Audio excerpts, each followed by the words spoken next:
Hello again there folks, Lone Adventurer here. Thank you very much for stumbling your way upon my channel and joining me for another playthrough series. Today I'm going to start playing through What Lies Beneath, a solo dungeon crawler of dice, decisions and death.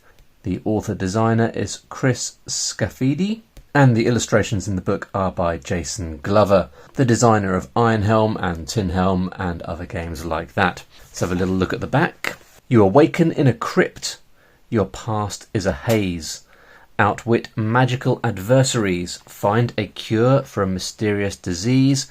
Rediscover your own identity and defeat those who caused your unfortunate situation, or die trying. So what we've got here is very much a choose your own adventure book. This one is a little bit different, no doubt. I've had a little bit of a look at the first few pages, but I have not yet played it. I thought it would be fun to play this game through first time on camera, so you can discover it at the same time that I do.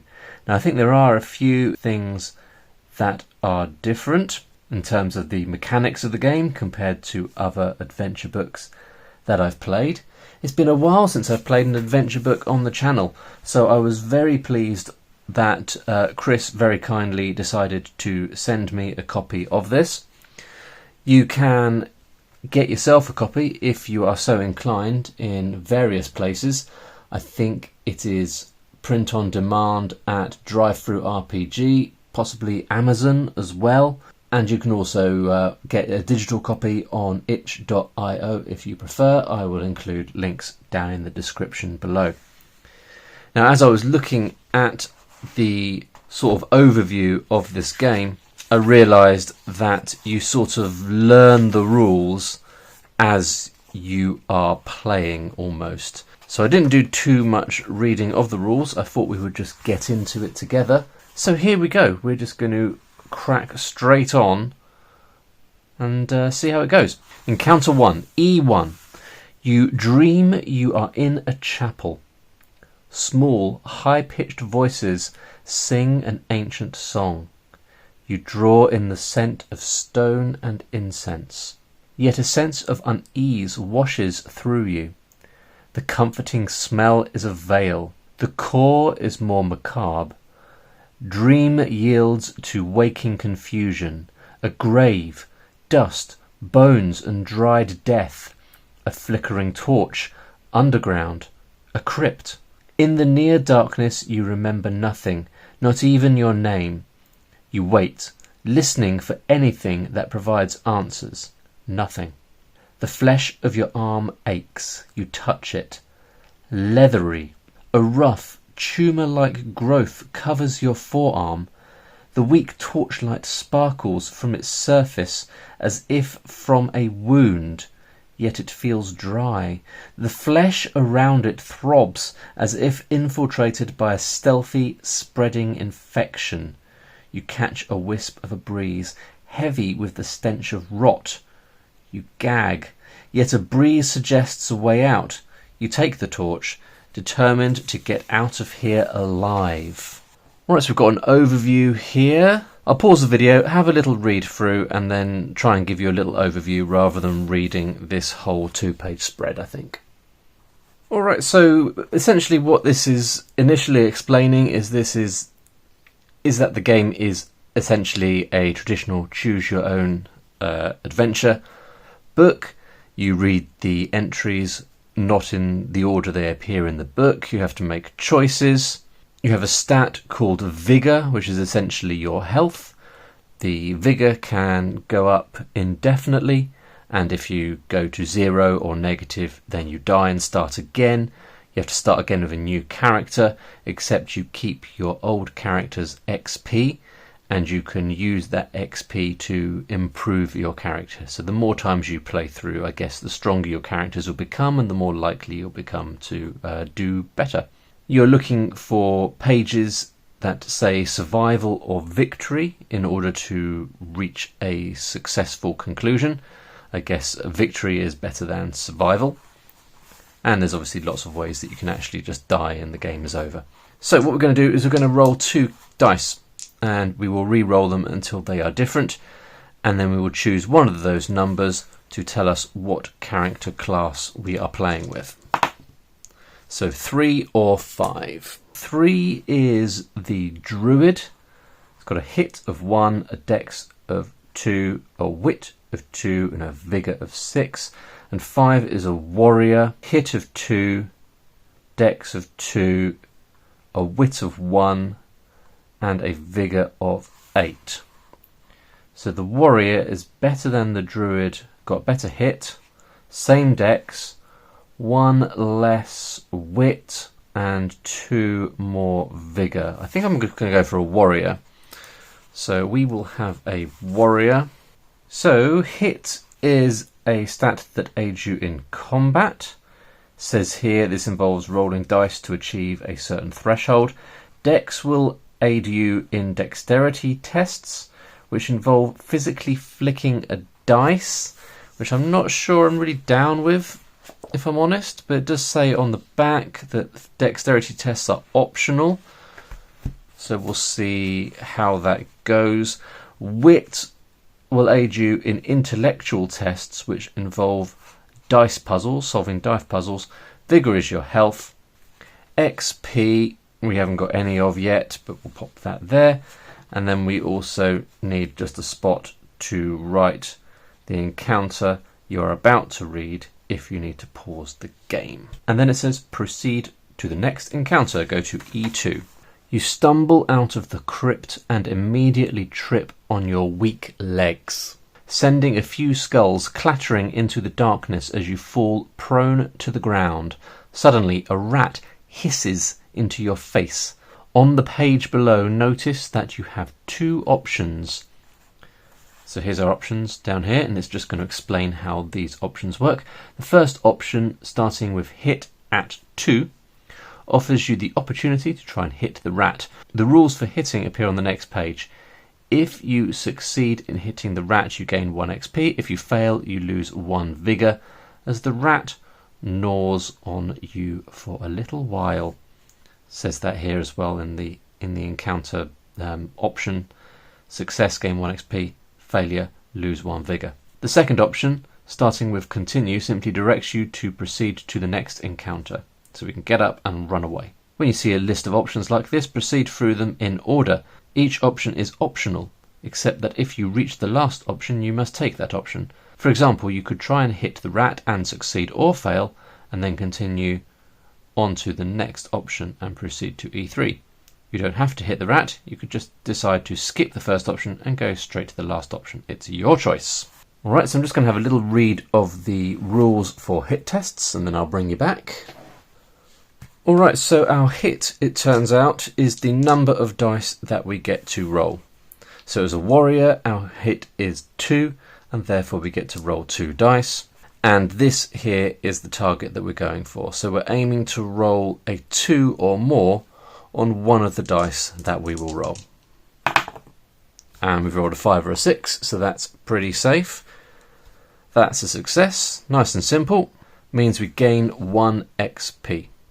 So that's pretty interesting, and unless something else is going to change, it looks like you don't have that back and forth that you often have in combat in these kinds of games, where you hit them, they hit you, and you go backwards and forwards until one of you dies. So this looks like a combat encounter like this one is a one and done deal. You roll the dice, you see what happens. So we're going to run away from the rat that we just stomped on and go to E3. You enter a tunnel of rough-hewn rock, alternating with bricks. Slippery goo drips down the walls. Your torchlight glistens from a bit of metal wedged into the rocks. Examining it, you see a key. So on the page below, notice you have 2 options. The first option, starting with Dex at 4, offers you the opportunity to dexterously pull the slippery key from the rocks. The rules for dexterity tests appear on the next page. If you succeed, you gain an item, CP1, which abbreviates the words Crypt Passkey 1. This book uses abbreviations and acronyms to reduce guessing what they mean when you see them referenced elsewhere in the book. Upon gaining the key, write CP1 on your character sheet's items section. Look up CP1 in the Arcana appendix to learn what this item does, and write whatever notes on the character sheet will help you remember this item's function. Your pockets and belts suffice for carrying all items that you'll encounter. Don't worry about capacity. You may have only one of each item, e.g. one CP1, unless indicated otherwise in the Arcana appendix. If you fail, there are no consequences for this particular option. Just go to the next option. And as with the previous one, we have the option to skip it. So we've got some kind of dexterity challenge here, where you're doing a little physical challenge, which I don't like normally. But I'll have a little read, and it does say there's alternative rules if you prefer not to do the flicking. So we'll have a read of that as well. Right, the rules for the dexterity tests are actually pretty cool. They sound kind of fun. I don't think I'm going to be very good at it. I just had a couple of practices and did alright, 50-50. And the alternative dexterity rules seem to me like for this test I wouldn't actually succeed anyway. They don't involve a roll. You just take your dex level and then you add on something called wards, which you gain by acquiring certain items, and then you subtract karma. Karma is a tag that you get at certain points, but I think really I've just got to go for it. I've got to try and do the dexterity test. So the way this works is we've got a dex at 4, which means that we have got to try and do the dexterity test at a distance of 4 inches. And what this is going to involve, got my little tape measure, what this is going to involve is having 2 dice stacked on top of each other and then attempting to flick, oh that's quite far, attempting to flick those 2 dice with this dice but not knocking the top one off of the bottom one. So I think I'm going to have a couple of little practices. I'm going to have a couple more practices. Here we go. This is a lot of pressure. No, see, that would be a fail, wouldn't it? Okay. Hey, do you know what? No, I said it was a test, didn't I? I said it was a practice. I almost took it then. We're going to have one more practice. This is also a practice. Oh, 2 successes. There's no way I'm going to do this now, is there? Here we go. This is the real deal. Oh, that's a fail, isn't it? Ah, I don't want to fail. I don't want to fail. I'm giving myself one more attempt because this is the first one. It's kind of a practice one anyway because they're explaining the rules. Ah, so that means I don't get the crypt key. It's kind of annoying. This is quite hard. Oh, that's hard.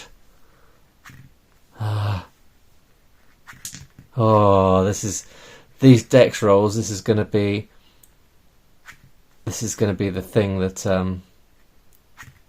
Oh, that was close. That's good. It's quite satisfying when you actually do it, but I'm afraid we're going to have to say that's a fail, aren't we? So we're not going to gain the crypt key. We're going to follow the tunnel, go to E4. As you creep through the tunnel, you observe a metal door built into the wall beside you. The door is half your height, about as tall as a wee folk, such as the goblins who live in the mountains or the gnomes in the forest of this magical world. Teg. That's the name of the world. Teg. A massive bar crosses the door, sealed with a padlock the size of your fist, or to a wee folk, the size of 2 fists. Makes sense. So if your character is a druid or a wizard, you also notice that you have a crystalline tooth in your pocket. Ooh. Alright, don't have that. Now you have 2 options. The first option, starting with Item CP1 offers you the opportunity to unlock the door, provided you have the specified item, the key from E3. The rule for item tests appear on the next page. Items are not used up unless the Arcana appendix indicates they are single use. If you can unlock the door and decide to do so, you immediately turn to E8 without proceeding to the second option. If you lack the item, there are no failure consequences, just go to the next option. As with earlier encounters, you can choose to skip the first option and just go to the last option, proceed to E5. In other words, even if you have the key, you can choose not to use it. Just have a quick read here. Okay, so it's just a little bit of an explanation that if it's square brackets like this, then it's always optional. Options always have square brackets. Well, the last one isn't optional though, is it? But I guess if it's the last one, you have to do it regardless. Sometimes there are things that don't have square brackets that you have to action. This is often related to tags. Tags are similar to items in that you acquire them, but they are just a way in-game for tracking whether certain things have happened, whether you've had certain experiences. You might get asked to write down a tag, and then tags function in the same way. So this is item CP1, it might be tag XYZ, and then if you have that tag, then you do that thing, or you can optionally do that thing. Unfortunately, we have not got the item, so we're going to continue to E5. The cavern divides. 2 arches extend over the openings, each etched with barely visible runes not written in the common tongue. The darkness beyond one or both openings echoes with the sound of rushing water, and unless your imagination lies to you, a soft buzz. Note that you have 3 options below. The first option, starting with wit at 4, offers you the opportunity to decipher the runes. If you succeed, immediately turn to the indicated encounter, E33, rather than continuing with the other options. If you choose not to use the first option, or you fail the first option's test, then continue to the second or third options. These allow you to proceed to the left or right tunnels. Okay, so we're going to have a go at a wit at 4 test. So as a warrior, my wit is quite low. I'm assuming that's not going to be in my favour, to my benefit. So wit is a test of whether you can put a specified number of dice in sequence, also known as a run. Example, wit at 4 in E5 asks you to roll 4 dice and manipulate them into a sequence, such as 1, 2, 3, 4, 2, 3, 4, 5, 3, 4, 5, 6. Roll the indicated number of die. You get wit actions to then manipulate the dice into a sequence. Oh, I see. Any sequence is acceptable. Note that a sequence does not wrap. You may choose from the actions below. You may choose an action more than once if your character has sufficient wit to do multiple actions. Reroll 1 die, flip 1 die, increase 1 die by 1. Okay, so we roll 4 dice, and then because we've got a wit of 1, we can manipulate 1 die. So probably this won't work out for us. And it hasn't, has it? Because we've rolled 3 6s and a 1.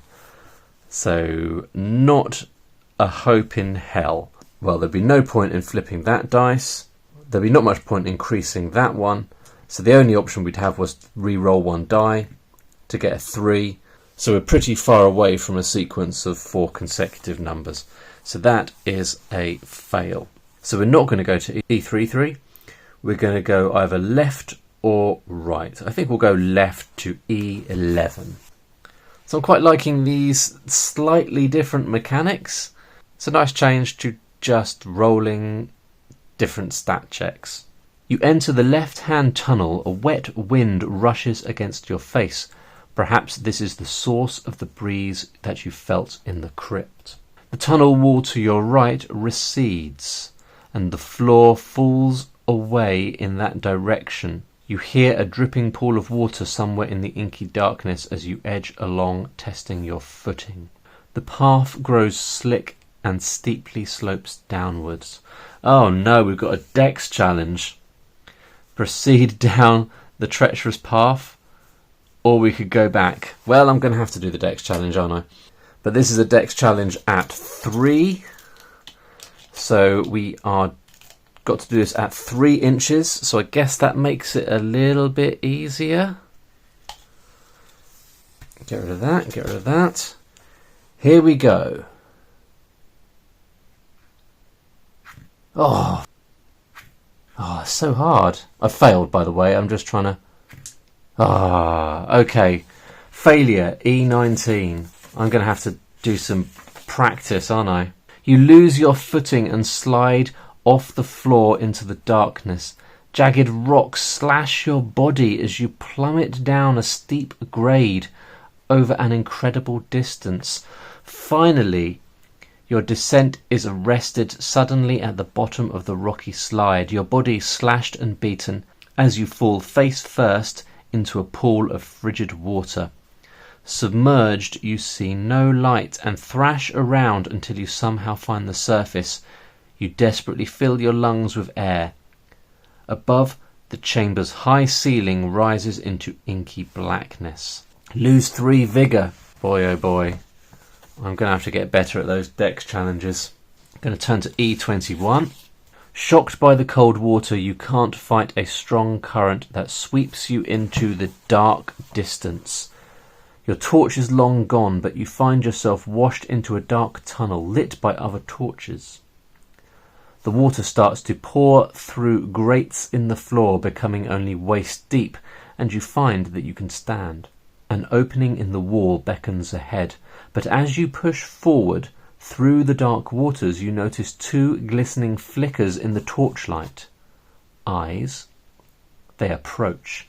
A reptilian head glides by your side, swivels, and turns toward you for a second pass.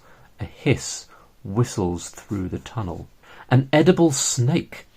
Something you could prepare by torch fire. Perhaps if you don't become dinner first. Hit at 5. Attack and eat the snake. Or we could just continue and leg it. So I've got to remind myself how hit challenges work. So we'd have to roll a 5 or more using 2 dice, because our hit is 2. So we're going to have a go at it. We're going to try and eat the snake. Bah!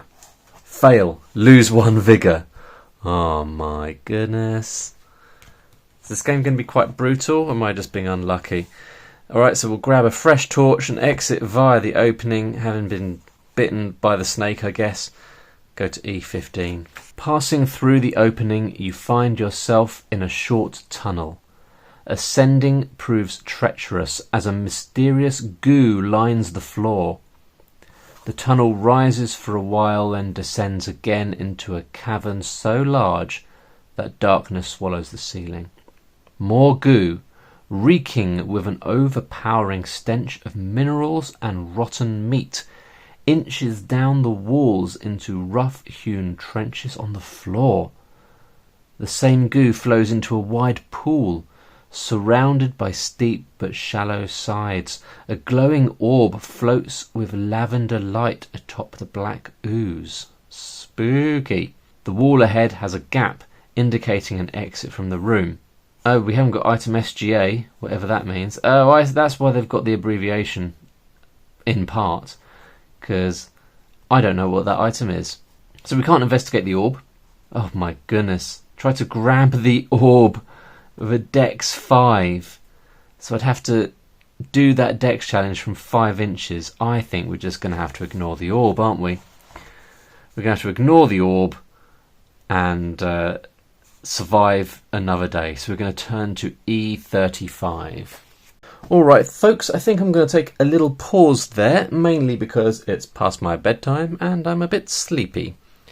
So we will start this back up in a second video at E35. I'm not going to look too closely at that. I've made a little note here that that is our next part. So there you go. That is what lies beneath. If you enjoyed that, do consider hitting the like button and subscribing to my channel for more adventures just like this one. And I'll be continuing my playthrough of What Lies Beneath in another video soon. Hopefully I won't immediately die, although I suppose if we immediately die we can just start up a new character and find out what the rules are for doing that. Anywho, thanks for watching, see you in the next one, bye for now.